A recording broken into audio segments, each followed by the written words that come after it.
bienvenue à toutes et à tous. Merci d'être venus au repas ufologique d'Annecy, le premier de 2020. Et j'ai le plaisir et vraiment le grand honneur de vous présenter Jean-Marc Andrieux. Je vous demande de l'applaudir. Il est venu de Perpignan. Je vous raconte un tout petit peu. J'ai juste écouté son émission en plusieurs volets sur la radio de Laurent Fent. Enfin, la radio, c'est une web TV. Je ne sais pas qui connaît ici la web TV. Voilà, Immedia, H-Y-M, plus loin Média. Je vous la recommande. Elle est fantastique, cette petite radio.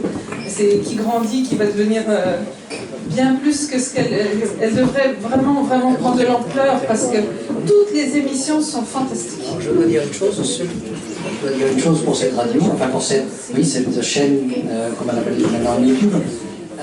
Laurent Fent qui l'anime est l'ex-animateur de la radio Ici et Maintenant à Paris. Il a été cet animateur pendant 13 ans.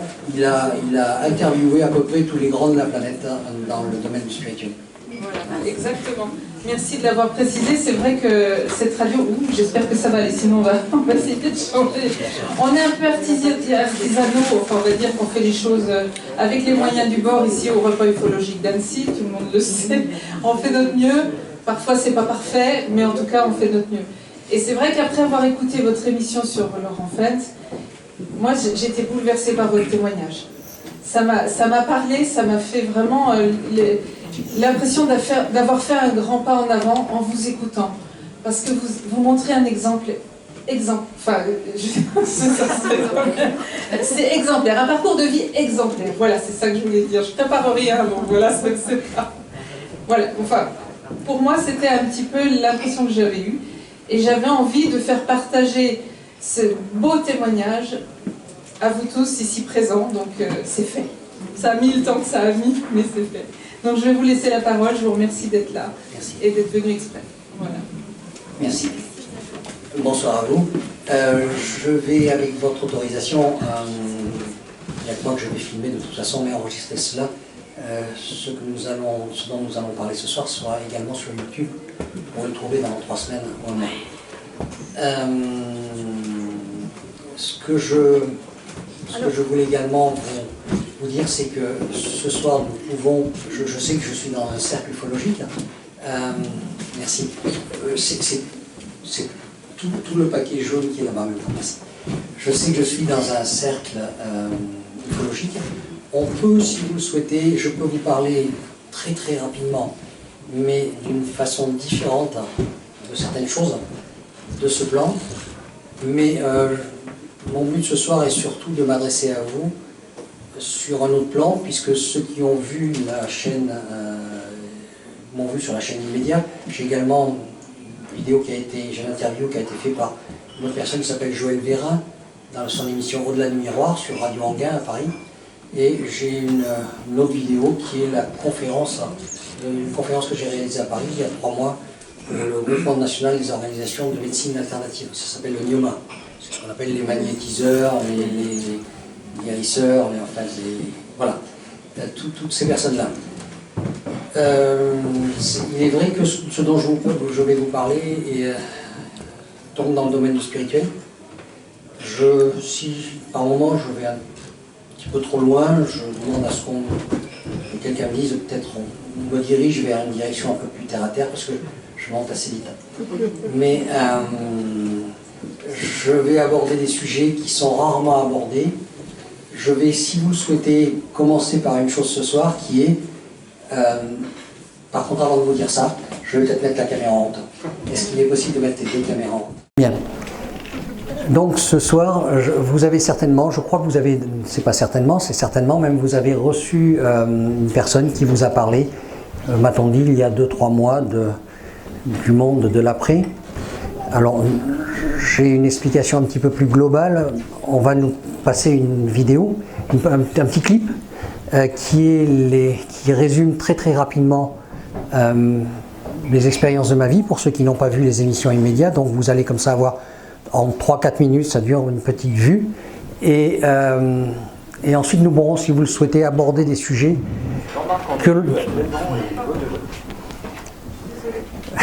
nous pourrons aborder vous me le dites quand vous y allez. Elle est prête? J'étais en train de préparer, mais elle est partie. D'accord. Nous pourrons aborder des sujets qui sont d'un ordre... vous verrez, je crois qu'une personne me posera une question, j'en dirai plus au moment voulu. Voilà, je vous laisse regarder simplement le petit clip. 1966. Jean-Marc Andrieux a 16 ans et il veut devenir prêtre. Après 7 mois de probatoire, il prend conscience que la religion n'est pas sa vocation, mais qu'avoir un enfant devient sa priorité. 1970. Jean-Marc a 20 ans quand le disque d'une tronçonneuse explose et lui emporte la main gauche. Seul et isolé, victime d'une hémorragie importante, ses yeux deviennent les observateurs de son corps qui se jette devant un camion de chantier qui, par une incroyable coïncidence, passe à cet endroit à une heure improbable. Jean-Marc remet son destin entre les mains du chauffeur affolé. En état de choc, ce dernier l'amène jusqu'à l'hôpital de Perpignan. Arrivé à l'hôpital, Jean-Marc lâche prise et vit à cet instant une expérience de mort imminente. 1990, directeur commercial en déplacement, Jean-Marc Andrieux apprend par un coup de téléphone l'accident de sa fille Sophie, âgée de 18 ans. Immédiatement, quand il apprend qu'elle est à l'hôpital, il sait qu'elle est morte. Sur le trajet de Grenoble à Perpignan, bien que le temps n'existe plus pour lui, une négociation s'entame. « Donnez-moi une demi-heure avec elle et je vous donne tout ce que je possède. » Les obsèques de Sophie sont grandioses car Sophie était une élève brillante de l'école de Sorèze, école créée par les Chartreux au XIXe siècle, semi-militaire, semi-religieuse, d'où sont sortis nombre de grands noms de la République. Mais bizarrement pour Jean-Marc, Sophie n'est pas morte. En avril 1993 va débuter une communication à l'initiative de Sophie qui va durer environ 16 ans, soit 1250 heures de questions-réponses permettant à ce jour un exposé de 80 heures. Ces communications s'arrêteront à l'initiative de Sophie en septembre 2009. De 2009 à 2013, sur sa lancée associative, Restaurant du Cœur, association de soins palliatifs, accueil des enfants de la zone Tchernobyl, Jean-Marc touche le fond de la misère humaine et se pose la question suivante. Que me reste-t-il à faire de ma vie? Je serai plus utile de l'autre côté.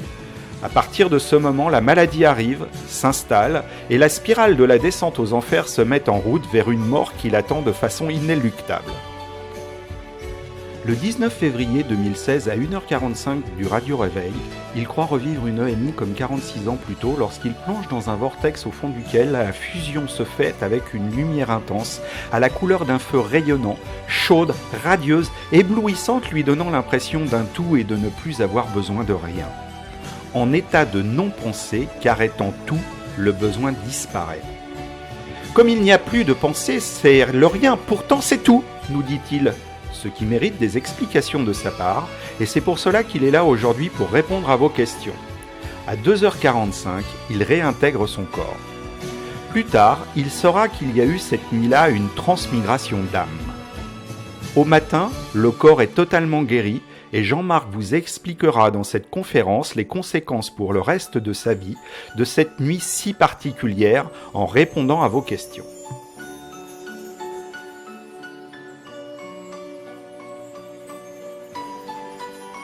Voilà, donc c'est le résumé très rapide. Il est évident que je ne parle pas beaucoup de ma vie professionnelle dessus.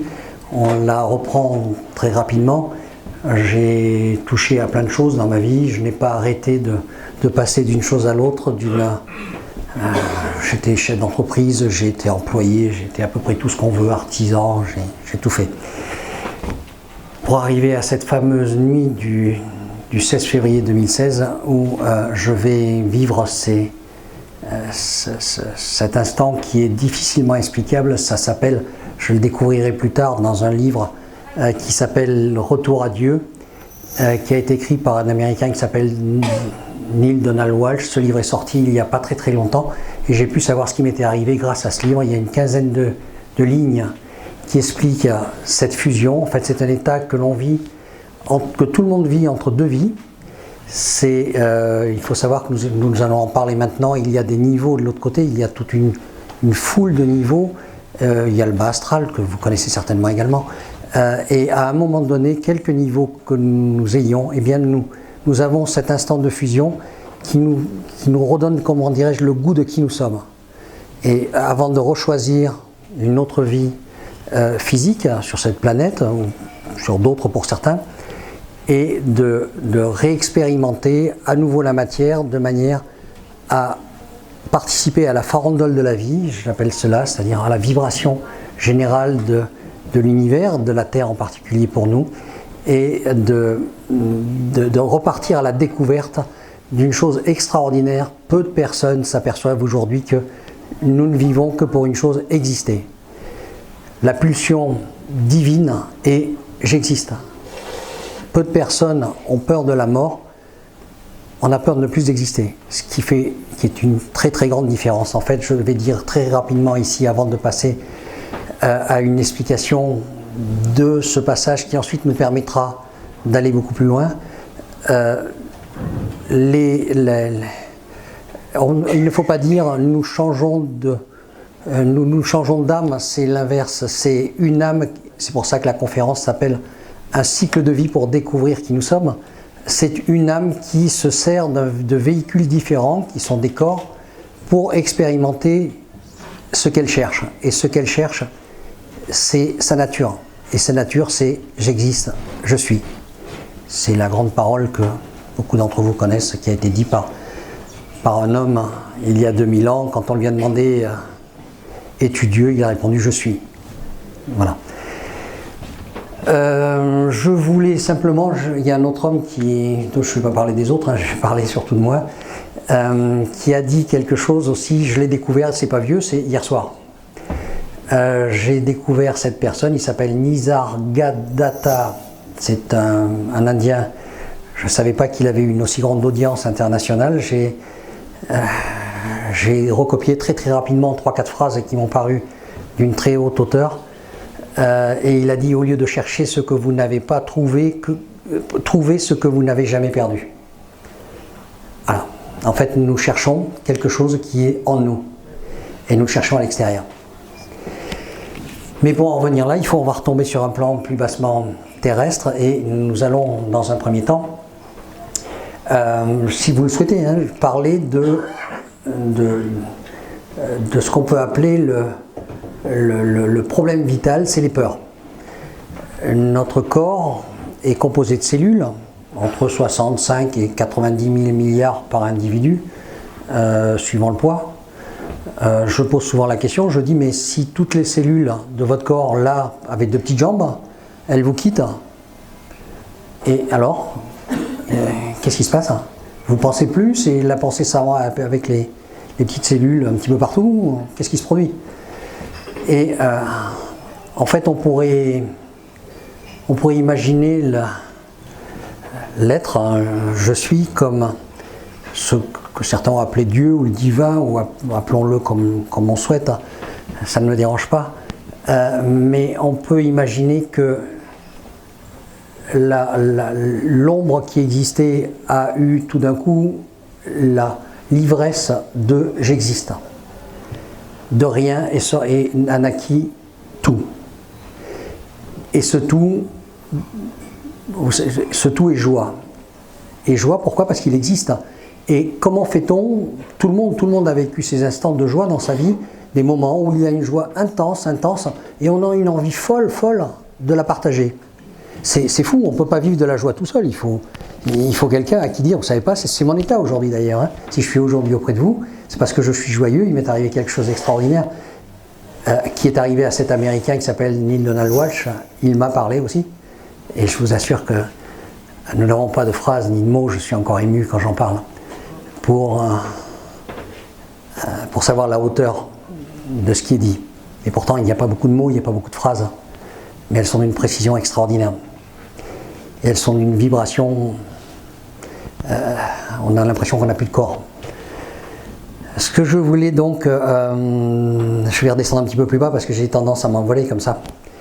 Je vais donc revenir à cette explication de ce qui se passe quand nous, avant le décès, au moment du décès, 5 minutes après, une semaine après, quelques mois, mais tout dépend, ça va changer parce qu'il ne se passe pas du tout la même chose suivant les individus. Et ensuite, vous allez voir pendant l'explication, on va pour cela, je vais essayer de trouver un stylo qui marche déjà, enfin, paperboard, et Je ne sais pas s'il y a possibilité d'avoir un petit peu plus de... Est-ce qu'on voit là? Oui, on voit sur ce tableau? Non, tout le monde ne voit pas, les personnes qui sont là ne voient pas. Comment va-t-on faire? Vous voyez? Je vais essayer de m'exprimer par geste aussi. Alors, je vais vous demander d'imaginer pour ça un immeuble. On va imaginer un immeuble. Sur cet immeuble, on va le faire carré, hein, il est très basique, hein, mon immeuble. Est-ce que tout le monde voit? Il ne faut pas que je gêne en même temps. On va y mettre 9 étages. Voilà, 1, 2, 3, 4, 5, 1, 2, 3, 4, 5, 6, 7, 8 et 9. Je vais y mettre une porte ici. On va imaginer, un petit peu moins haute d'ailleurs, voilà. On va imaginer qu'ici, eh bien, il y a un pas de porte. C'est là où on fait les 100 pas, vous voyez, hein, avant de rentrer. La porte, là, on va l'imaginer en verre. Et encore, on va imaginer qu'il y a de la lumière qui sort de cette porte. Je vais commencer par vous expliquer ce qui se passe. Alors, quand nous décédons, avant notre décès, alors tout dépend, je vous ai dit, si on décède par accident de voiture, par un accident tout court, ou si on décède par maladie, si on souffre pas, ça va changer beaucoup de choses. On va prendre un cas général, déjà, quand on meurt hors d'un accident. En fait, petit à petit, la première des choses qu'il va falloir, je reviendrai à ce tableau dans quelques secondes, pour en revenir là, il faut d'abord préciser une chose, c'est la façon dont nous sommes faits. Ceci est pas souvent abordé. En fait, ceci est évident qu'un croquis, hein, ne pensez pas que je peux réaliser, puisque c'est des vibrations excessivement rapides, c'est très difficile, et c'est quasiment impossible à le faire sur un tableau. Mais on va imaginer que ceci est l'âme de la Terre. On va imaginer donc la boule Terre, qui est ici, et on va imaginer, alors il y a un homme qui s'appelle Teilhard de Chardin, qui s'est penché là-dessus. Il a laissé des traces importantes, mais il était français, il a été travaillé aux États-Unis, il a fait beaucoup de choses, c'était un prêtre. Et il a appelé ça la noosphère. Et je m'en suis aperçu il n'y a pas très très longtemps, j'ai découvert ça il y a 2 mois ou 3 mois. Et j'en parle dans l'émission de Laurent Fent, Immédiat. Et moi j'appelais ça, j'avais imaginé un bocal à poisson. Alors je vous dessine un petit bocal à poisson, qui serait dans un petit bocal à poisson, il y a de l'eau, et les gouttes d'eau, c'est des gouttes d'eau en fait. Hein. Des gouttes d'eau, c'est des molécules qui forment de l'eau. On va imaginer ce bocal dans un autre bocal à poisson. Il y a de l'eau, de par en haut ici ça correspond, qui est également dans un autre bocal à poisson. Et on va en mettre comme ça 7. Là-haut il y a 9, mais là ici on en met 7. En fait, on s'aperçoit que les gouttes d'eau qui croient qu'elles sont séparées des autres, elles sont séparées par un verre, mais en réalité si on passe ici, ben voilà, hein, il n'y a aucune séparation. Et en fait c'est ce qui se passe à l'intérieur de nous-mêmes. Nous avons ce qu'on appelle, ce qu'on pourrait appeler le cœur du cœur. Le cœur du cœur qui est toute intelligence. On l'expliquera tout à l'heure, quand nous décédons, il faut que je commence par une NDE. Quand une personne qui a vécu une NDE se voit de l'extérieur, j'ai vécu cette expérience, donc évidemment je me voyais en bas, j'avais des yeux à 360 degrés, j'étais observateur, c'est-à-dire je n'étais pas celui qui était en bas, j'étais l'observateur de ce qui arrivait au corps qu'il y avait en bas. Je ne participais pas à ce qui lui arrivait à lui. Par contre, il y avait une chose qui me hantait à ce moment-là, c'était quand même, je voyais cette main coupée. Si j'ai fait la NDE, c'est parce que je me suis vidé de mon sang. Hein. J'ai fait des kilomètres avec ce camion et j'ai perdu mon sang. Quand j'avais plus de sang, il y a tout qui est parti, le cœur s'est arrêté, enfin tout s'est arrêté. Et ils ont mis ça en route. Et ensuite, très rarement, une personne qui a vécu une NDE, quand on lui pose la question, va répondre, va pouvoir avoir la réponse. Qu'est-ce qui se passe entre le moment où on est à l'extérieur du corps, c'est-à-dire dans cette partie? Alors on va imaginer ici que c'est la Terre, mais c'est exactement pareil pour le corps.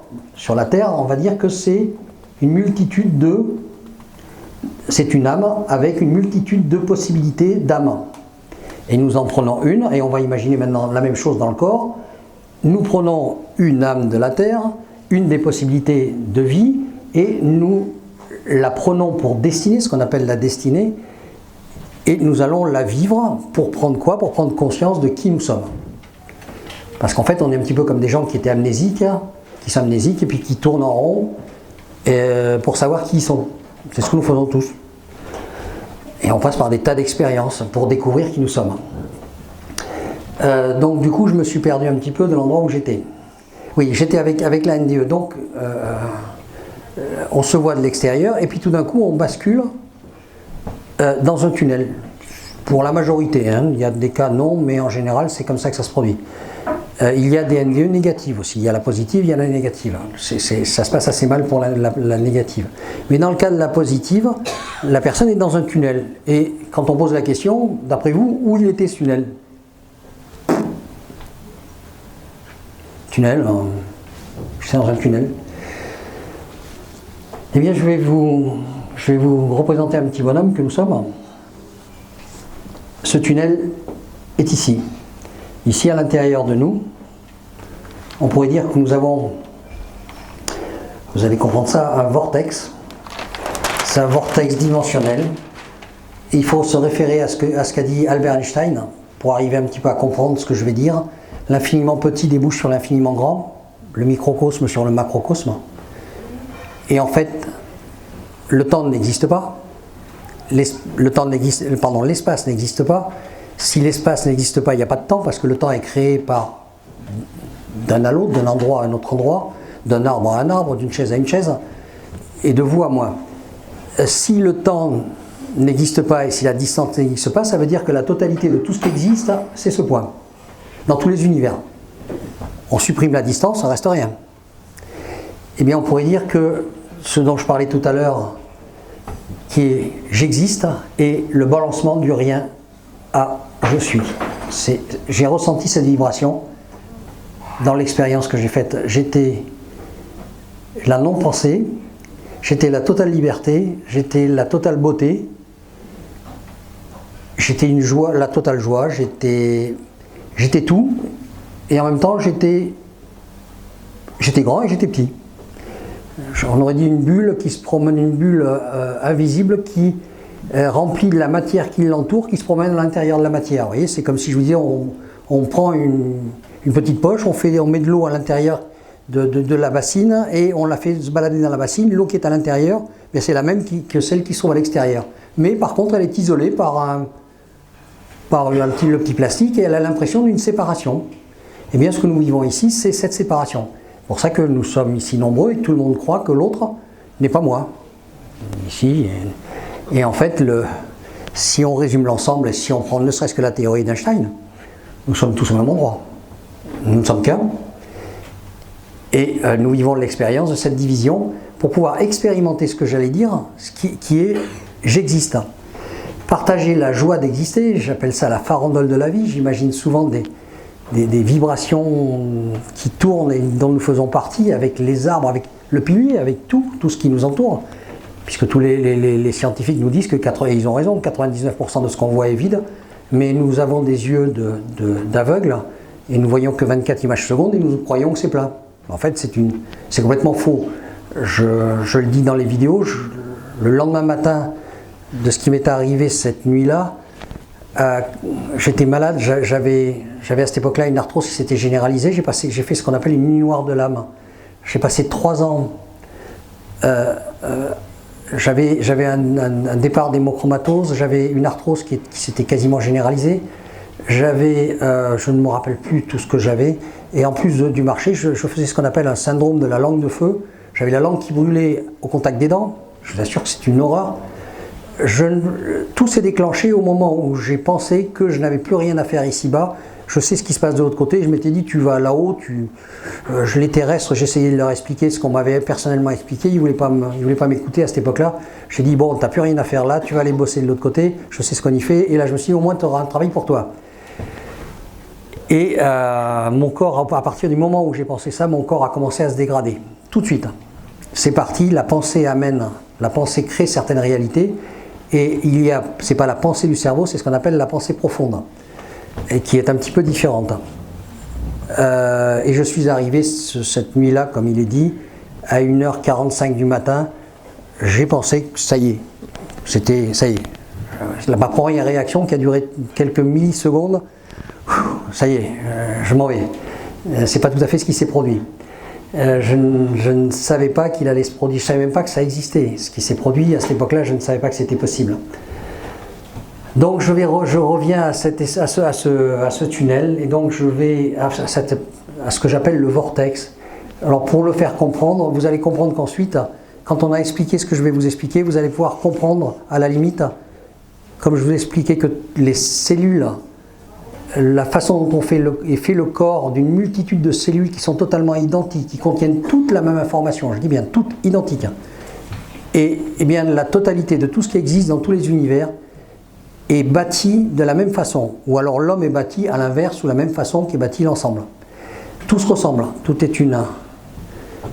toute une expansion vers le grand et vers le rien, puisqu'on revient toujours à ce tout et ce rien, qui est le basculement.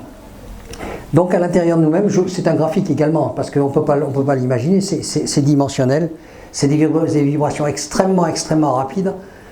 Pour vous expliquer ce dont je vais parler là, je vais prendre un exemple, je vais vous demander d'imaginer une pièce carrée, on va l'imaginer une pièce de 10 mètres carrés à peu près, et vous imaginez que dans cette pièce, les murs sont blancs, et on va y mettre au milieu une bougie, posée sur un tabouret si vous voulez, une bougie, et on va la laisser là. Et cette bougie, seule, va s'allumer, d'un coup. Avant c'était le noir, la pièce était dans le noir total, il n'y a aucun passage de lumière, et cette bougie s'allume, elle existe. C'est ce dont je parle. Merci pour la bougie. C'est ce dont je parle. Eh bien, cette bougie, si parmi vous, certains ont regardé qu'on appelle ça une flamme de près, tout le monde s'est aperçu qu'il y a plein de rayons qui partent partout et qui éclairent la pièce, bien sûr. On va supposer qu'il est dans cette pièce noire. C'est la lumière qui vient par son existence, d'envahir le néant. C'est une joie incommensurable, et on va imaginer que c'est tous ces petits photons de lumière qui emplissent le tout. On va expérimenter, je le dis souvent, un rayon qui part, qui va s'écraser contre le mur, et c'est ce que nous faisons, nous sommes amnésiques. Le rayon nous dit, mais attends, mais je suis sur un mur, qui suis-je?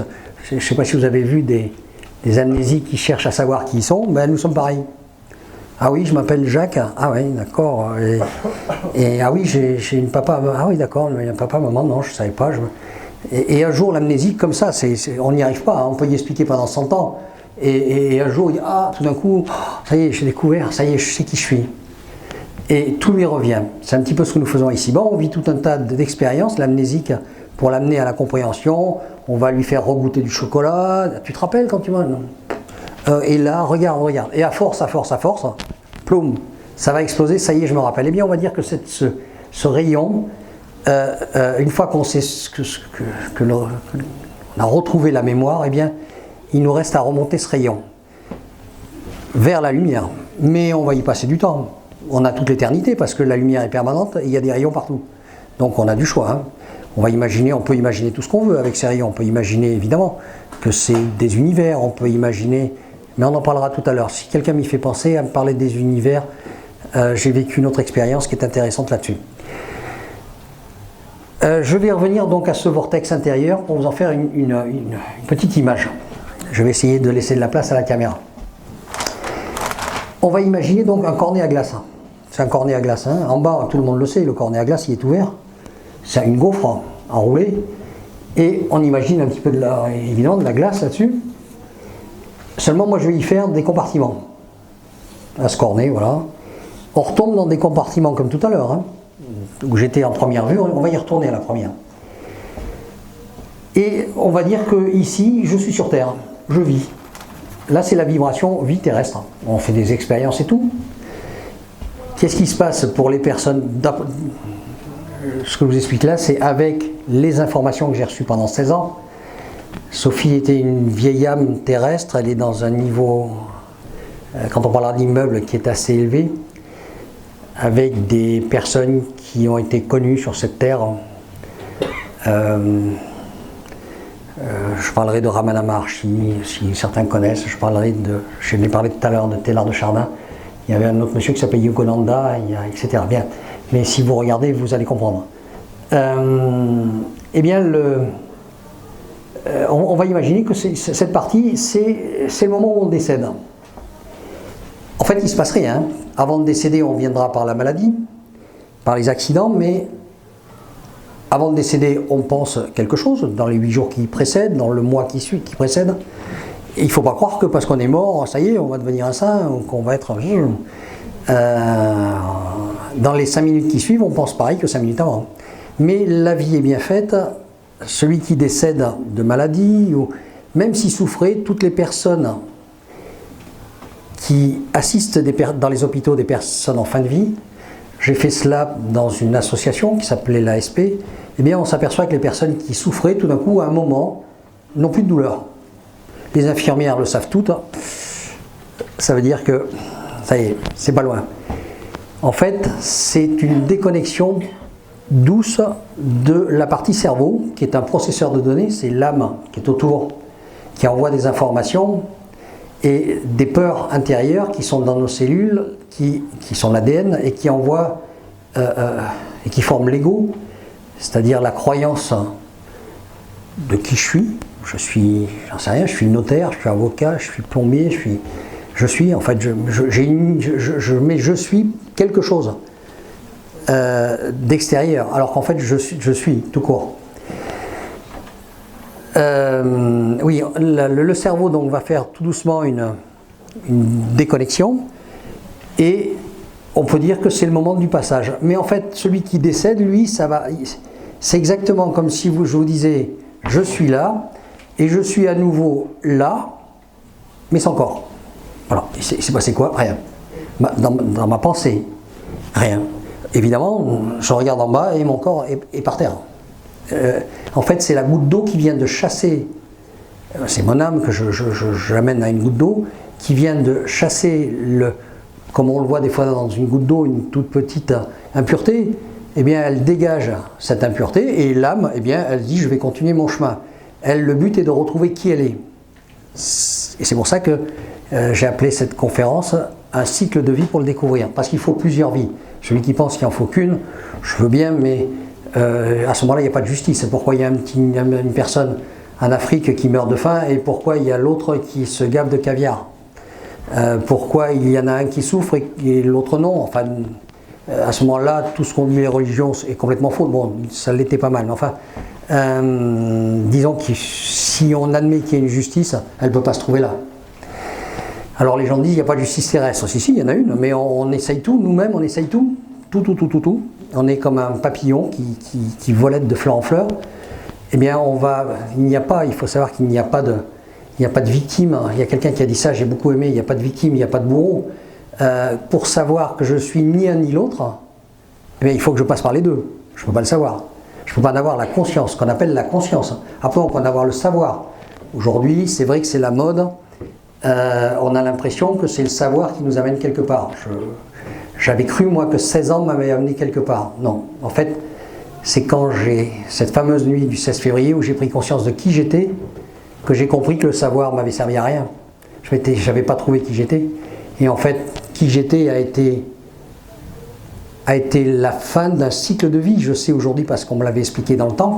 Et j'ai pu maintenant, après, pas au moment où ça s'est passé, mais par la suite, dans la réflexion que j'ai eue, j'ai passé un an, je ne savais pas où j'étais. Je ne vous cache pas que j'ai passé un an, il y a une petite montagne derrière chez moi. J'étais là-haut aux étoiles toute la nuit et le jour. Je ne pensais qu'une chose, c'était voir des gens. J'avais envie de prendre tout le monde dans mes bras, j'aurais embrassé tous les lépreux de la terre à ce moment-là. Et je voyais tout le monde triste. C'était une horreur. J'étais joyeux. Tout le monde je le suis encore. Et tout le monde est triste. Parce que tout le monde pense à demain. Je vous conseille un monsieur qui s'appelle Eckhart Tolle qui a écrit Le pouvoir de l'instant présent. En passant. Donc je reviens à ce lâcher-prise de ce qu'est ce passage. Si c'est un accident, il est immédiat. Sophie est décédée dans un accident. Elle allait à l'école, elle avait enlevé sa ceinture de sécurité pour vérifier si elle avait, dans son sac qui se trouve à l'arrière, si elle n'avait pas oublié quelque chose. Et c'était une Fiat Panda. Il y a un mouvement, c'était pas des voitures excessivement sûres à cette époque-là, qui a dévié la voiture. La voiture est partie en travers, elle est partie, et elle s'est mise contre l'arbre du côté droit. Comme elle venait de se détacher, c'est elle qui me l'a expliqué, hein, c'est pour ça que je le sais. Elle a été prendre sa tête contre les Fiat Panda avaient une espèce de petit, qui tenait la ceinture de sécurité, une espèce de petit truc qui sortait là, cling, et ça y est, elle s'est rentrée dans la tempa. Elle est morte sur le coup, elle m'a expliqué, si vous voulez, je peux même vous expliquer comment ça s'est passé. Elle me dit, mais à ce moment-là, j'ai vu tonton, j'ai mon frère qui était mort à l'âge de 30 ans, il le savait depuis l'âge de 13 ans qu'il mourrait à 30 ans. C'est pour ça que je l'explique dans les vidéos, hein, ceux qui ont regardé les vidéos le savent. Il est mort en fait à 30 ans et 8 jours. Et il est mort un an avant elle, et elle me dit, au moment où j'ai hurlé, il était là. Et je peux vous l'assurer pour tous les cas, à l'instant du décès, quelqu'un qu'on a aimé ici-bas est là et nous attend. Parce qu'à ce moment-là, il va nous expliquer très rapidement ce qui se passe. Mais il y en a qui ne veulent pas le voir. On peut en parler également. On n'a que 2 heures, on fera ce qu'on peut avec. On ne va pas que vous y restez chez nous demain matin, moi je veux bien. Donc on revient ici à ce vortex intérieur. Vous me ferez penser tout à l'heure par vos questions, parce que maintenant après je vous laisse poser des questions. Vous me ferez penser à tous ces petits sujets que je viens d'aborder, que je n'ai pas terminés. Ça m'arrive souvent d'ailleurs dans les conférences. J'en reviens ici et donc on va imaginer que ceci est le sas de la vie. C'est pour ça que je m'étais égaré pour vous parler de ce petit moment où on bascule. Donc eh bien on va imaginer que c'est un petit plastique transparent ici. On traverse, hop, on le perce. On arrive dans un sas. C'est une fraction de 2 secondes. Il faut savoir que juste après, le temps est encore celui de la Terre. Après, quand on va monter dans ce qu'on appelle les plans de conscience, petit à petit, le temps va disparaître. C'est-à-dire qu'on va vivre hors du temps. C'est pour ça qu'ensuite, quand on parlait avec Sophie, elle ne pouvait pas, elle me parlait en saison, ou elle me parlait en... D'ailleurs, on avait trouvé une solution qui était un petit temps, un moyen temps et un long temps. Voilà ce qu'on avait comme temps pour discuter, pour que je puisse me faire une idée de l'ensemble, parce que justement, en étant dans leur temps, tout se passe dans l'instant. Après, il faut disséquer l'instant, c'est compliqué. Et pour certains niveaux assez élevés là-haut, ce qui se passe là n'est que du naturel. En fait, ça fait partie de ce qui doit être. Donc je vais imaginer ce sas, et pour faire ça, à ce petit cornet, j'ai imaginé, vous savez, les pailles de McDonald's noires, et on plante là, ici dans ce sas, qui est un sas dimensionnel. Hein, dimensionnel dans la Terre, dans la partie Terre. Quand Teilhard de Chardin parle de la néosphère, la Terre a une conscience. Et on peut sortir de la conscience de la Terre en partant dans la galaxie ou dans le système solaire, etc., etc. Et dans les univers également. Enfin, disons que la galaxie a une âme générale qui, dans son âme, a des systèmes astraux, comme le système solaire, qui ont plusieurs planètes. Dans chaque planète, il y a une âme, et on reproduit le processus. Dans cette âme, il y a la nôtre, etc., etc., etc. Et c'est comme ça jusqu'à la fin. On va mettre ici notre petit, qu'on appelle ça notre paille, et on va imaginer un instant que je viens de décéder, j'ai fait cette partie, on va imaginer déjà avec une NDE, parce que la NDE quand même donne un petit aperçu. Je dis bien, la NDE est loin d'être un décès, mais c'est une expérience extraordinaire. J'ai vécu un amour grandiose, je n'en parle pas parce qu'il y a plein de personnes qui le font très très bien, et donc je ne vois pas ce que je pourrais rajouter. Surtout que j'ai vécu autre chose, et je préfère continuer sur ce que j'ai vécu autre, et laisser les personnes qui ont vécu une NDE l'exprimer. Et je le dis encore, parmi elles, il y en a qui le font excessivement bien. Toutes d'ailleurs, puisque quand on l'a vécu, bien ou mal, c'est une très belle expérience. Quoique négative, je ne sais pas. Donc on va imaginer un NDE, et bien on va imaginer que cette paille, tout simplement dans le sas intérieur, le sas il est là. Ce dont je vous parle ici sont ici. Et vous avez déjà vu un gant de ménagère, quand il est bleu et qu'on le met dans une main, si je l'enlève d'ici et que je le mets de l'autre côté, il était bleu de ce côté et il devient blanc de l'autre. C'est bizarre, c'est le même gant et il a changé. Eh bien c'est ce qui se produit. On est d'un côté, on pourrait dire, avec un corps, nous avons une âme, et au centre de cette âme, en fait, moi je le dis au centre du corps, mais en réalité c'est au centre de l'âme, se trouve l'intelligence. Alors il y a beaucoup de personnes aujourd'hui qui vous parlent de la conscience. Mais la conscience est une chose et l'intelligence est une deuxième chose. La conscience, c'est ce que j'appellerais l'âme, c'est-à-dire l'âme est la vibration, elle est l'amour, elle est le sang humain, c'est-à-dire elle est connectée à notre partie sanguine, alors que nous avons au centre de nous-mêmes ce qu'on appelle l'esprit, qui est l'intelligence à l'état pur. C'est « je suis », qui est relié à ce qu'on appelle chez nous le système nerveux, et notre cerveau évidemment fait partie du système nerveux. Mais c'est néanmoins l'âme qui va commander la destinée. C'est elle qui détient, c'est très difficile pour ramener ça dans le concret, on va dire comme une petite puce électronique qui détient, ou comme comment on appelle ça, un logiciel qui détient notre destinée. Alors vous allez me dire le libre arbitre. Oui, libre arbitre, nous en avons un peu, c'est-à-dire nous avons celui de prendre conscience de ce que nous faisons. Et aujourd'hui, depuis la nuit des temps, on fait souvent des choses sans prendre conscience de ce que nous faisons. Parce qu'on pense à demain, ou parce qu'on pense à hier, pendant qu'on fait quelque chose. Est-ce qu'on le fait avec l'amour de la chose? Enfin, toujours, je reconnais. Je ne critique personne, j'étais comme les autres. Hein. Je ne me cache pas, et je le suis encore par certains moments.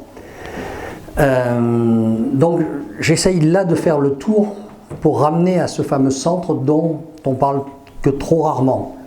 Les physiciens quantiques aujourd'hui nous parlent de vibrations, ils ont raison. Tout est vibration, à des vitesses différentes, ce qui crée des dimensions. Et là, on parle de dimensions. Il y a également, dans l'âme, il y a ce qu'on appelle la lumière. L'âme est lumière. L'âme est également amour, mais pas amour conditionnel. Elle est le temps où nous expérimentons cette vie, où on va vivre l'approche de l'autre, en tant que, si j'ai une épouse ou un époux, c'est parce que quelque part j'ai peur de l'abandon. C'est notre peur première. Donc si on est deux, je ne suis pas tout seul. Et puis si elle était très belle quand elle est jeune, mais si, je parle parce que je suis un homme, je laisse aux dames le soin de faire l'inverse. Mais si un jour elle a un grave accident, qu'elle gémit du matin jusqu'au soir dans son lit, qu'elle est plus belle, qu'elle ait des cicatrices partout, qu'il manque une jambe, c'est très curieux, mais je l'aime moins et peut-être bien que, sans trop y dire, je vais peut-être voir s'il y a une jeune fille dans le secteur qui veut bien m'accompagner pour certaines choses. Et l'amour aura changé de forme. Ensuite, ça deviendra plutôt de la pitié que de l'amour. C'est une autre forme. Et nous faisons cela pour à peu près tout. Alors les mamans, je leur dis, là vous allez me taper dessus. Hein. Les mamans, je sais ce que je vais dire, vous allez me taper dessus. Mais une maman, quand on lui pose la question, est-ce que tu aimes ton enfant? Bien sûr, une maman elle va dire, mais je suis prête à donner ma vie pour mon enfant, tout de suite, hein, sans aucune hésitation. Alors on va lui dire, mais c'est de l'amour conditionnel. Comment ça? Mais c'est sans condition, je viens de dire que je donne ma vie. Oui, mais est-ce que tu donnes aussi ta vie pour l'enfant du voisin? Ah ben non, le voisin il a qu'à se débrouiller lui, il donne la sienne pour son... Ah, donc c'était conditionnel. C'est parce que c'est mon fils que je donne ma vie. Si c'est pas le mien, je donne rien du tout. Je parle ici, j'essaye d'exprimer ce qu'est l'amour conditionnel. Et on s'aperçoit que tout ce que l'on fait dans la vie est conditionnel. Et on va aimer, c'est ce que je dis, il faut aimer, mon message est aimer tout ce qui se présente à vous, mais aimez-le jusqu'au bout, à fond. Jusqu'à ne plus en vouloir. Dire, ça y est, je me suis abreuvé à la source de ce que j'aimais, j'en ai trop eu, je passe à autre chose. Et ça s'appelle le lâcher-prise. Ce qui m'est arrivé, ce qu'on appelle un lâcher-prise total, ça a un nom, ça s'appelle une nuit noire de l'âme, pour les mystiques, ils appellent ça comme ça, et la nuit noire de l'âme, c'est ce qui va nous faire lâcher, on pourrait dire, blam, blam, blam, blam, blam, blam. On attrape l'individu, on le secoue très fort, jusqu'à ce qu'il tombe, et qu'il lâche prise. Et à ce moment-là, il n'a plus envie d'être sur la planète Terre, il n'a pas envie de se suicider, ce qui est une grande différence, il a envie d'être, mais d'être ailleurs. Parce qu'il a, pas par dégoût, par fin d'expérience. J'ai expérimenté à peu près tout ce que je pouvais faire. Qu'est-ce que je peux faire maintenant? Sur d'autres dimensions, oui, chouette, j'y vais. voilà la différence qu'il y a entre le dégoût de la vie qui porte au suicide et ce fameux lâcher-prise dont des milliers de livres aujourd'hui nous essayent de nous expliquer ce que c'est exactement. Alors je sais qu'aujourd'hui nous dévorons par quantité des livres intéressants, je le reconnais, mais ce que j'essaye d'expliquer, c'est une manière simple de comprendre en fait quelle est notre destinée à tous en commun. Toujours en disant que nous ne sommes qu'un et que ce un oublie souvent de partager avec lui-même, c'est-à-dire l'autre, ce qu'il est. Si j'ai un bout de pain, peut-être pourrais-je le... Puisque si j'ai la conscience que l'autre n'est ni plus ni moins que moi, eh bien peut-être que s'il a faim, je me donne à manger à moi. S'il est moi et qu'il a faim, c'est moi. Donc je donne mon petit morceau de pain. Le partage devient très facile. Je te donne parce que je me donne. Et il y a un homme, je vais revenir à ceci, je passe très rapidement parce que je risque de l'oublier et que l'endroit où j'étais si présente. Les communications avec Sophie se passaient, en fait, je ne peux pas donner la totalité des explications parce que sinon ça ferait toute la soirée et ça serait trop long, mais se passaient par la bouche de Edith, qui est celle que j'appelle ma sœur, qui était mon épouse, qui l'est vis-à-vis de la loi toujours aujourd'hui, mais c'est plus ma sœur aujourd'hui que mon épouse.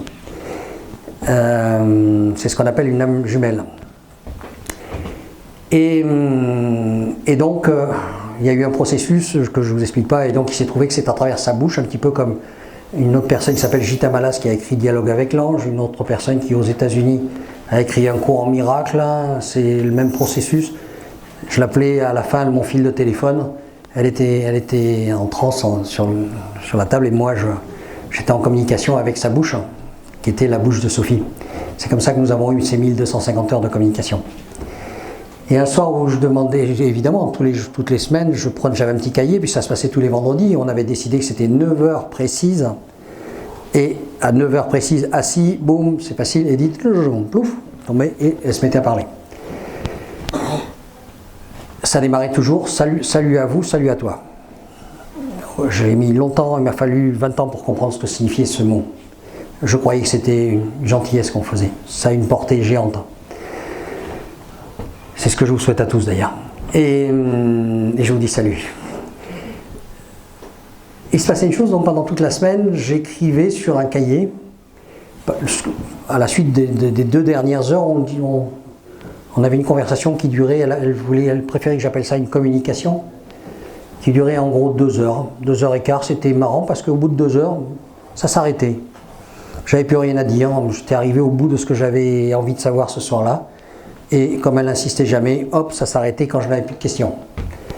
Par contre, on me donnait toujours à la fin de cela une phrase qui parlait de quelque chose, mais ça sortait du contexte, tout le temps du contexte. Et comme c'était la fin de la communication, j'avais toute la semaine pour y réfléchir. Et imaginer tout ce que je pouvais imaginer, bien sûr. Donc, ce soir-là, ça faisait déjà quelques vendredis que nous parlions des religions, des sectes. Et chaque fois, pour les sectes d'ailleurs, on m'avait dit, quand j'étais très critique. Pour moi, le monde c'était une catastrophe, tout allait mal, en fait, bon, c'était n'importe quoi. Mais de l'autre côté, on m'expliquait que non, tout le temps, tout était normal. Ne juge pas, surtout ne juge pas. Le jugement apporte une culpabilité, me disant, tu ne fais que ça, tu vas être malade. C'est ce qui m'est arrivé. Donc ça faisait 2 ou 3 vendredis que nous parlions de ce genre de choses, et là il m'est venu une idée, j'ai dit mais attends, depuis mes 16 ans où j'avais fait ce qu'on appelle le probatoire pour être prêtre, je l'explique très rapidement dans le petit clip, j'avais fui en courant, je ne vous cache pas, c'est pour ça que je ne suis pas devenu prêtre, parce que ça ne m'allait pas du tout la façon dont on avait de m'expliquer certaines choses. J'ai dit mais attends, ça m'étonnerait que cet homme, il y a 2000 ans, qui un soir, avant de dire, enfin en disant au revoir à ses amis, prit du pain, le rompit. Je dis ce qui est marqué, c'est pas, il le donna à ses disciples, à ses amis, moi je dis plutôt, en leur disant partagez, ceci est mon corps. Mais je crois qu'ils ont mal compris, c'était pas son corps, c'était pas celui de Jésus. on l'appelle Christ, mais si on allait plus loin dans la conversation ce soir, je crois qu'on n'aura pas le temps, on pourrait dire Christ, mais nous avons tous en nous Christ. Il faut faire la jonction. Lui, il l'avait faite. Ensuite, il dit, il prit du vin, il partageait avec les copains, mais il disait partager. Son geste était, je partage. Et c'est vrai que si on lit l'histoire du christianisme, on s'aperçoit que dans les 50, 60 premières années, il s'est monté des petites sectes un petit peu partout autour de la Méditerranée. Il y avait un bonhomme qui faisait le tour, qui s'appelait Paul, et il allait les visiter un après l'autre, et il n'était pas content parce que c'est vrai qu'il faisait le partage autour d'une table, il partageait du pain, ils en profitaient pour boire pas mal de vin en partage aussi, et ça se terminait toujours assez mal, alors ça y plaisait pas du tout, et il avait souvent piqué des colères pour cela. Aujourd'hui, je dis à Sophie, mais je ne comprends pas. Sachant ce qu'est Christ, qui n'est pas un homme, évidemment, il y avait le Christ en Jésus, c'est certain.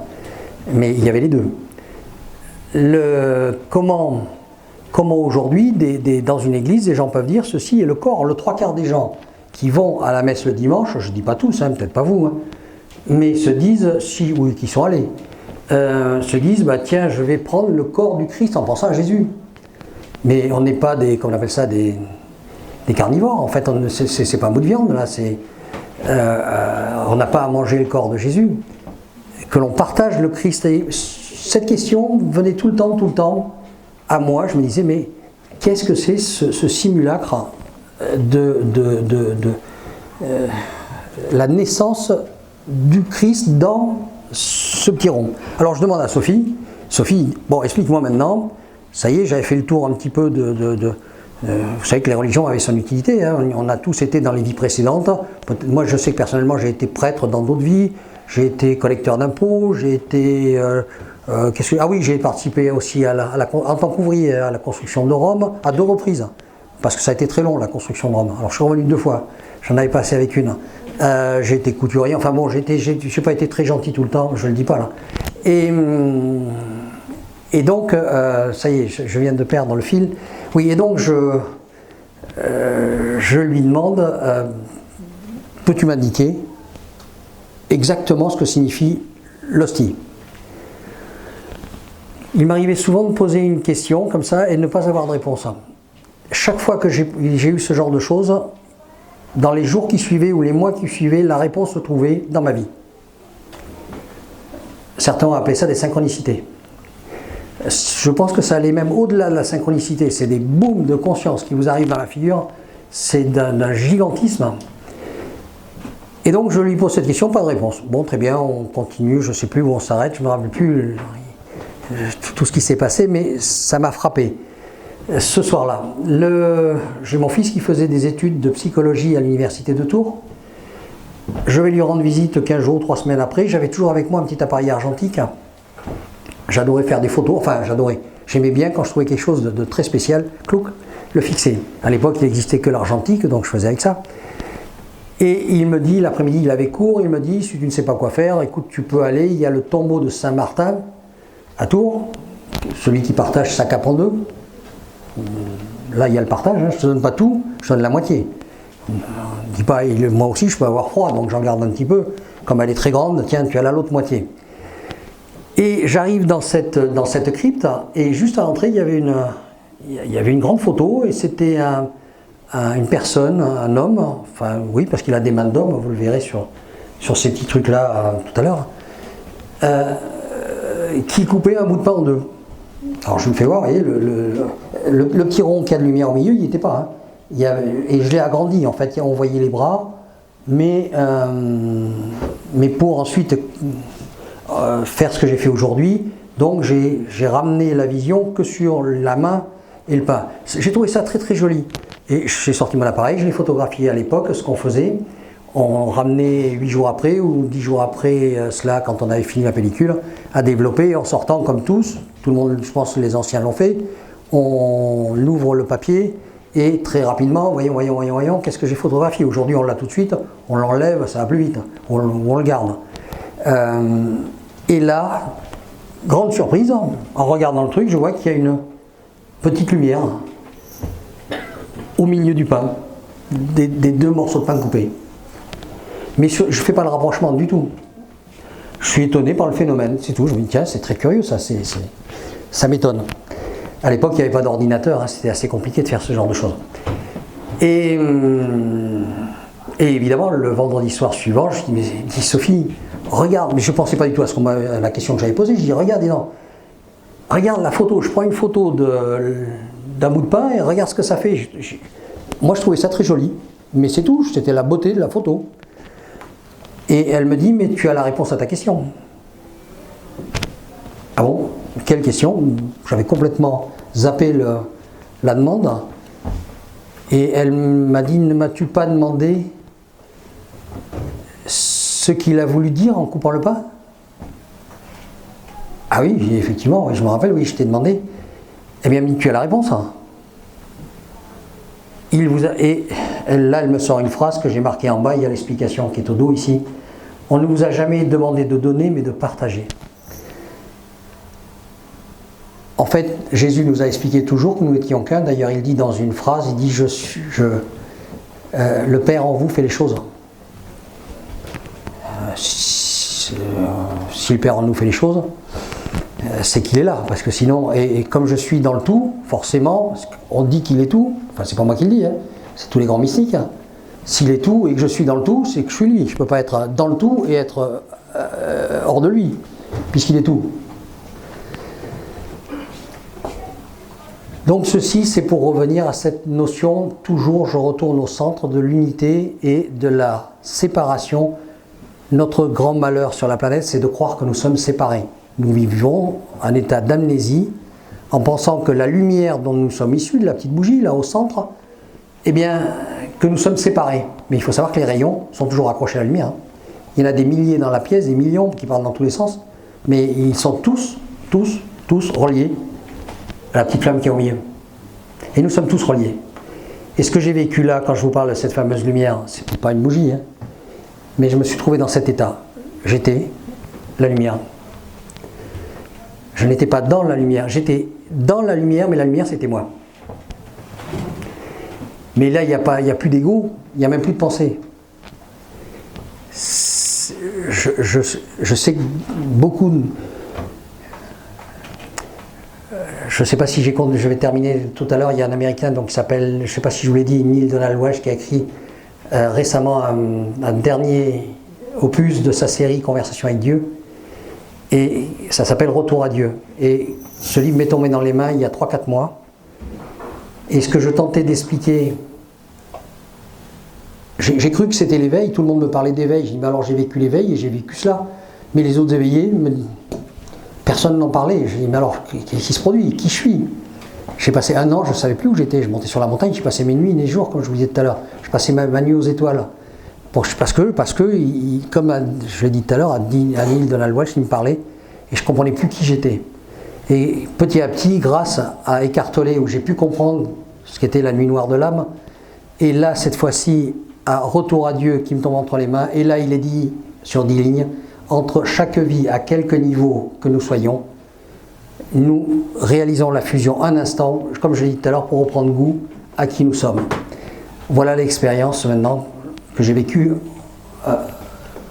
pour expliquer dans quel cadre j'essaye de vous parler et avec quelle conscience intérieure j'essaye de le faire. Donc ici, je vous ai dit, c'est la NDE, on voit le tunnel et qu'est-ce qui se produit arrivé au bout? Tout le monde, toutes les personnes qui ont vécu une NDE vous disent oui, c'était l'amour, il y avait mon grand-père, ou il y avait Jésus, ou il y avait je ne sais trop qui, enfin il y avait quelqu'un, mais j'ai préféré revenir parce que moi c'était ma main, hein, je ne vous le cache pas, c'était ma main.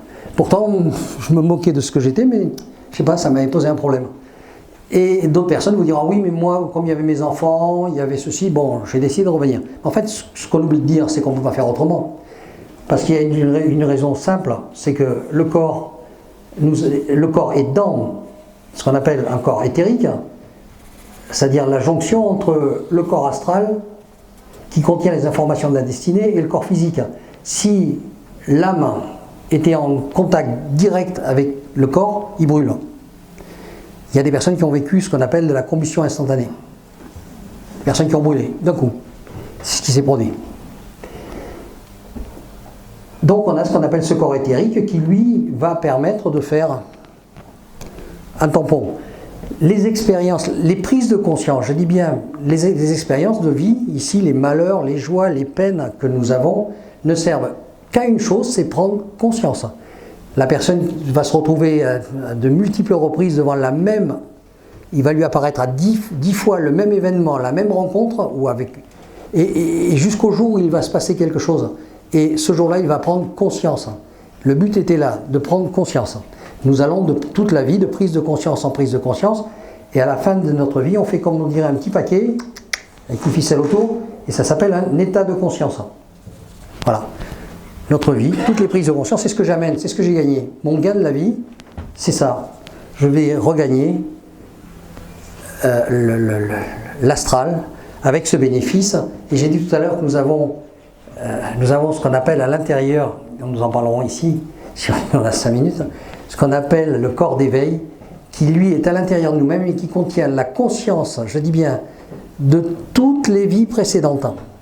Quand on vient ici, on est un petit peu comme la personne qui s'en va, qui a de quoi partir, qui a des cannes à pêche pour partir l'automne à la pêche, qui a ce qu'il faut pour aller au ski, grimper à la montagne l'hiver, qui a tout ce qu'il faut pour aller à la plage l'été, les ballons de plage, le maillot de bain, etc. Au printemps, j'en sais trop rien, pour aller cueillir les cerises, l'échelle et tout ce qu'on veut.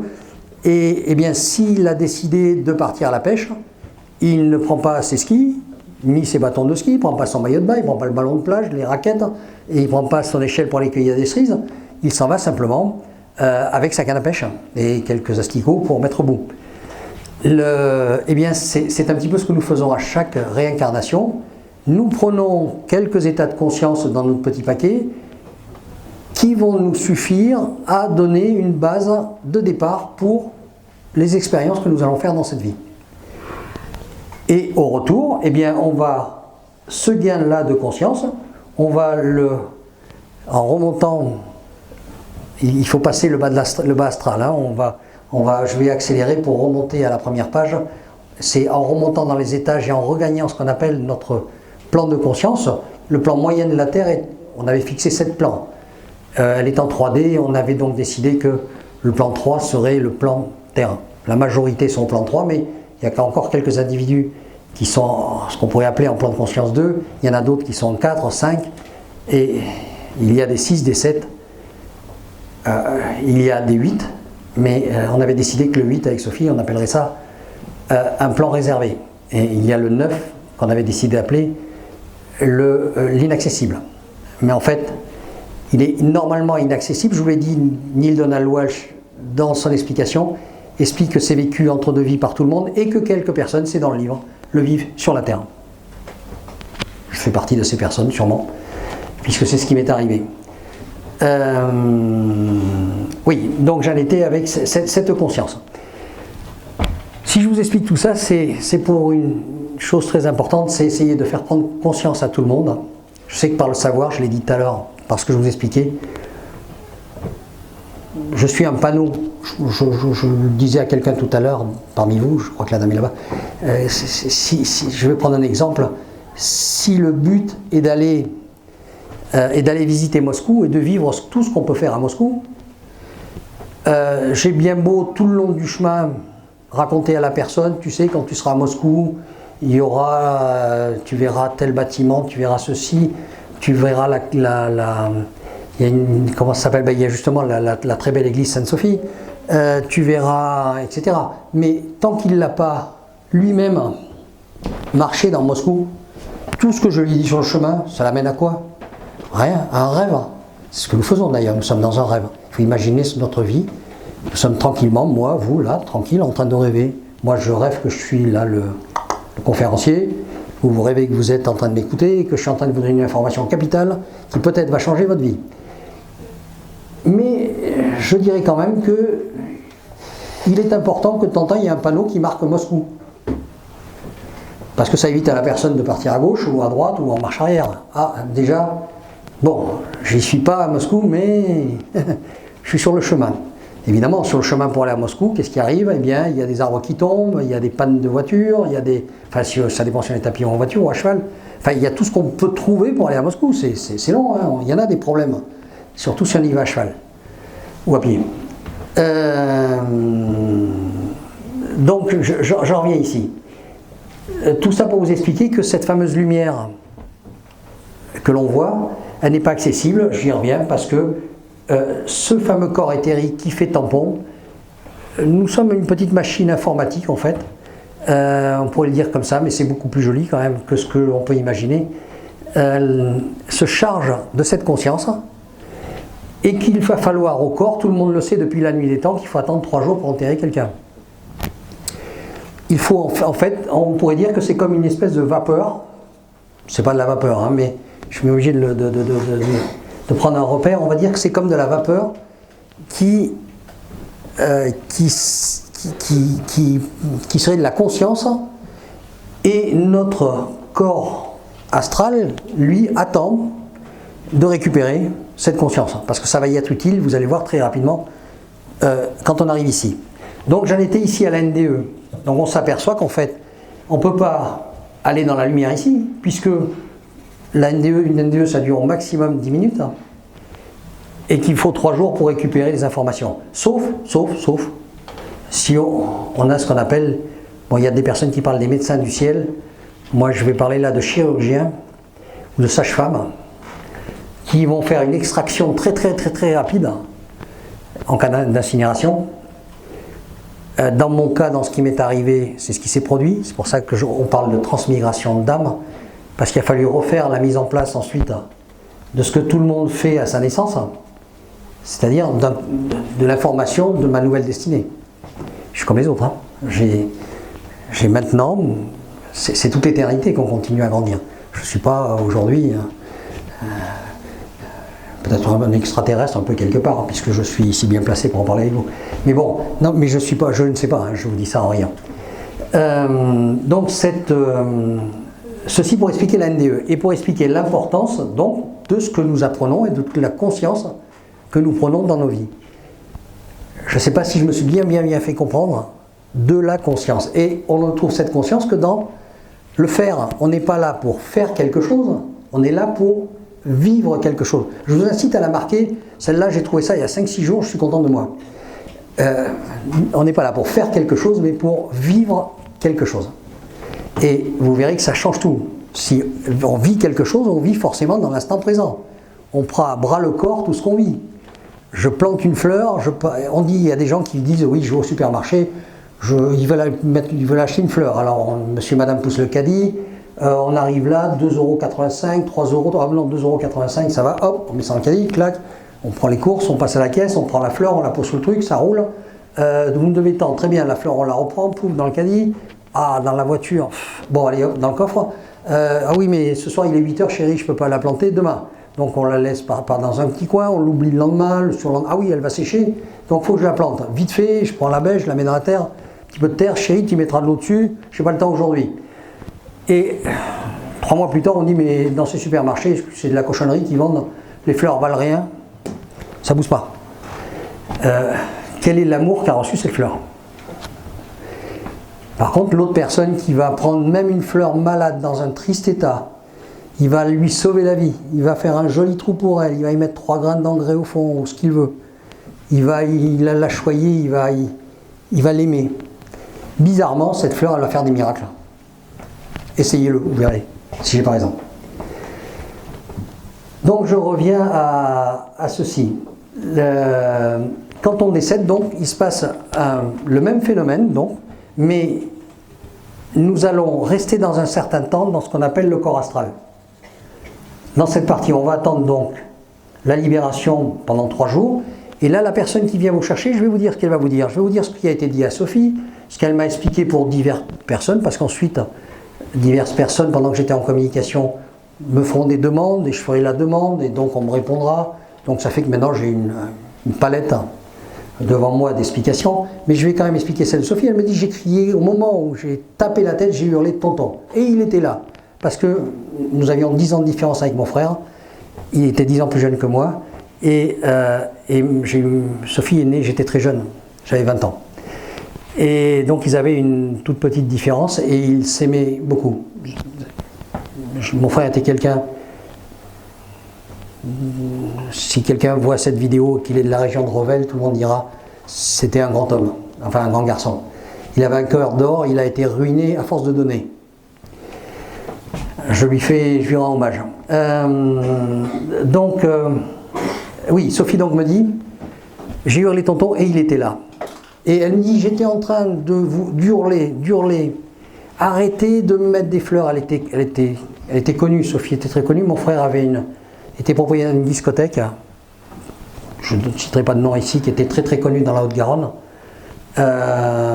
Et comme elle faisait ses études dans l'école dont on parle sur le clip, qui s'appelle l'école de Sorèze, c'était pas très loin de cette discothèque, il y avait un hôtel au-dessus, et elle avait une chambre d'hôtel où elle restait la semaine pour aller à l'école, et mon frère, pour qu'elle gagne 4 sous, ça lui faisait plaisir d'être autonome. Elle a été autonome à 16 ans. Et elle allait à l'école. Eh bien, elle travaillait le soir à la discothèque comme vestiaire. Et j'avais mon frère qui était très strict. Il n'était pas question que quelqu'un aille lui casser les pieds au vestiaire. C'était très très très cloisonné. Et à ce moment-là, la première communication a lieu, je le dis, 3 ans après son décès. J'ai expliqué tout à l'heure qu'il faut un certain temps pour regagner des plans de conscience. Ça fait qu'on peut appeler, alors je vais puisque je suis là, je vais en parler, ça va encore me faire perdre 2-3 minutes, mais il y a des tas de personnes qui veulent évidemment un signe. Et il faut savoir que dès qu'on est de l'autre côté, on commence à s'apercevoir. Alors, si je pense que je tombe, je tombe, puisque là j'ai plus de corps. Ma pensée, au lieu, quand je marche, j'ai dit, je pense, je vais au comptoir, mais il va me falloir 30 secondes ou 35 secondes de marche pour réaliser ma pensée. On est bien d'accord. Je vais au supermarché, il me faut 2 heures ou une demi-heure, ça dépend de la distance du supermarché. Mais ma pensée n'est pas dans l'immédiat. Je suis toujours obligé d'activer le corps pour réaliser ma pensée, ce qui me fait perdre du temps. Il est très lourd, je vous assure, quand on en est sorti et qu'on y revient dedans. Seulement là, tout de suite après, on n'a plus de corps, donc évidemment, je pense que je chute. Je pense qu'il fait nuit, il fait nuit. Je pense qu'il fait jour, il fait jour. Que c'est l'enfer, je suis en enfer. Je pense que je suis coupable, je suis coupable. Je pense que je suis mort et que je n'existe plus. Eh bien, je vais me créer cette réalité. Je suis mort et je n'existe plus. Je peux y rester un certain nombre de temps, ça peut arriver. Non, on m'a dit, les religieux m'ont dit que je méritais l'enfer, donc je suis en enfer. Eh bien, la personne, elle va réellement, elle peut se trouver dans un feu brûlant, puisqu'on lui a dit que ça brûlait. J'étais dans la lumière, elle ne brûle pas, je vous le dis. Mais on lui a dit que ça brûlait, et seulement il va avoir la vision toujours de « je suis l'observateur ». Il va être tout le temps l'observateur de ce qu'il vit. C'est-à-dire que, comme il n'a pas de corps, il ne peut pas sentir la souffrance, évidemment, puisque c'est notre système nerveux qui ressent la souffrance. Quand quelqu'un décède et qu'on le déconnecte, il n'a plus de douleur. Toutes les infirmières du monde le savent. La douleur s'arrête. Quand on met quelqu'un sous hypnose, et je me suis amusé pendant 30 ans à le faire bénévolement et gratuitement, mais parce que je fais des expériences, j'adore les expériences. Et je m'étais aperçu que si j'ai quelqu'un qui avait mal à la jambe, sous hypnose, je vous enlève la jambe, bah, la personne n'avait plus mal. Et quand je la réveillais, si je n'avais pas dit que je lui en mettais sa jambe, elle croyait qu'elle n'avait plus de jambe. Ça, c'est les phénomènes de l'hypnose. C'est très, très, très marrant quand on fait des expériences. Je vais peut-être boire un petit quelque chose, parce que je vais peut-être demander à mon aide un petit peu d'eau. Merci. C'est gentil. Donc, je reviens là-dessus, du coup, en disant ça. Donc, je reviens à notre au-delà. Il y a ce qu'on appelle des plans de conscience. Et oui, ça y est, je me suis retrouvé.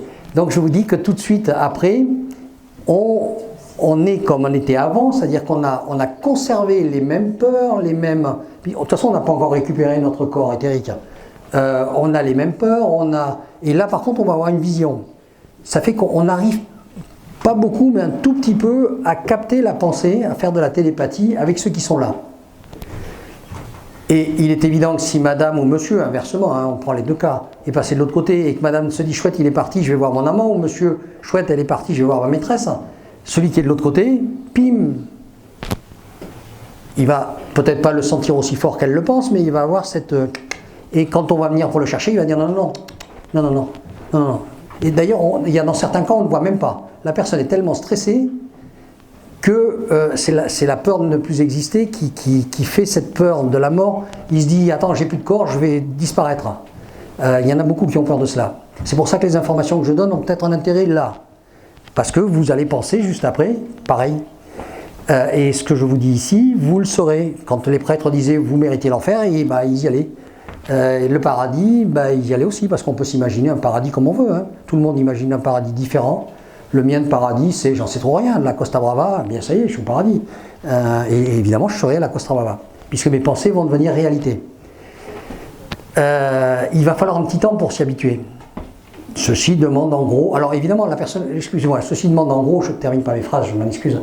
Ceci demande en gros, ça va assez vite. Hein, pour l'histoire de l'enfer, non, ça peut être très long, on peut y rester 100 ans, 200 ans. Il y a une personne qui s'appelle Patricia Daré, je vais faire la publicité pour elle, qui explique qu'elle a eu quelqu'un qui était décédé depuis 800 ans et qui se cherchait encore. Mais il y en a plein qui cherchent 10 ans, 15 ans. Mais la majorité, ça passe, surtout à notre époque, ça passe beaucoup plus rapide. Je ne vous le cache pas. On pourrait dire que la moyenne, ça va se situer, allez... non, je ne donne pas de moyenne, parce que je vais être fou. Donc, continuons à parler de notre histoire. Vous savez que j'en étais avec ça. Vous suivez? Oui, je suis. Bon, je me dis où c'est que j'en suis. Alors, je vous propose une pause et juste après, je vais terminer là-dessus. Ici, je termine après ça et on reviendra à la première page. Ici, on va imaginer qu'en nous, nous avons ce qu'on appelle des plans dimensionnels. C'est-à-dire que nous avons en nous, nous allons à notre décès faire exactement la même chose. On va se retrouver à l'immeuble où on va arriver tout à l'heure. Et là, on va reprendre, on vient de décéder, et là, qu'est-ce qui se produit? Et on montera on appelle ça les plans de conscience. Et si j'ai terminé un cycle planétaire, ou si je suis une âme excessivement évoluée, eh bien j'ai la possibilité, en passant par l'intérieur de moi-même, par le vortex, ou trou noir, appelez-le comme vous voulez, de basculer à l'intérieur de moi, dans des plans qui débouchent, pour aller sur un autre univers. Je vais vous expliquer. Je suis ce que disent les physiciens quantiques. Hein. Sur certaines choses, je suis d'accord avec eux, mais là, ce que je vais vous dire, je pense que pour l'instant, ils ne l'ont pas. Eh bien, nous basculons, de par l'intérieur de nous-mêmes, dans d'autres univers, dans d'autres plans vibratoires, je dirais, dans d'autres consciences de qui je suis, et dans d'autres expériences de qui je suis. Le divin qui est partout. Quand j'emploie ce mot, je ne voudrais pas que ce soit religieux, hein, je ne veux pas qu'on me prenne pour un mystique, quoique j'en suis un petit peu, mais bon. Il vit la joie d'exister au travers de lui-même que nous sommes, partout, dans le cosmos. Tout à l'heure, si quelqu'un me fait penser, je lui expliquerai ce qui s'est passé avec des feux d'artifice. Je lui expliquerai l'endroit où je me suis trouvé et où je voyais la création d'univers parallèles. En fait, les univers sont les uns dans les autres. Mais il faut le voir dans une... Il n'y a pas de contour, il n'y a pas d'extrémité pour les humains. C'est un petit peu difficile de pouvoir comprendre ce qu'est le cosmos. Parce que le cosmos, même le cosmos, on y met des limites. On dit oui, mais après le cosmos, là, qu'est-ce qu'il y a? Non, non, il y a le cosmos. Et tout vibre, partout, sans fin. Et en fait, pour le comprendre, il n'y a qu'une seule solution. Il faut partir dans un vortex. Quand on parle du Big Bang, pour si quelques physiciens regardent ce que je suis en train de dire là, eh bien, un homme a dit, un Anglais qui s'appelait Stephen Hawking, a été le seul. J'étais dans une joie extraordinaire quand j'ai vu qu'il y avait une autre personne que moi et que c'était lui qui pensait cette chose-là. Il y a eu un film sur lui et dans ce film, à un moment donné, il dit « Mais l'univers est issu d'un trou noir, de l'effondrement d'une naine blanche ou d'une autre étoile qui s'effondre sur elle-même et qui crée un univers. » Et vous verrez quand je vous expliquerai les feux d'artifice, on va retrouver cette vision. Et ce fameux vortex, il est multidimensionnel, il est partout. Pour passer d'une dimension à une autre dimension, ce n'est que des vortex. Aujourd'hui, quelques scientifiques émettent l'idée que même nos cellules seraient un vortex. Et je pense que de l'infiniment petit à l'infiniment grand, tout est exactement la même reproduction. Tout le temps. Ce n'est qu'une question de vitesse vibratoire. Nos yeux ne voient que 24 images secondes, mais imaginez un instant que vous voyez 10 000 milliards d'images secondes. Et c'est peu. C'est peu. Eh bien, les murs n'existeraient pas, vous ne verriez même pas d'univers. Il n'y aurait rien. Et encore, il y aurait quelque chose que nous ne verrions pas. Je vous demande d'essayer d'y réfléchir, vous verrez que ça prend la tête sérieux.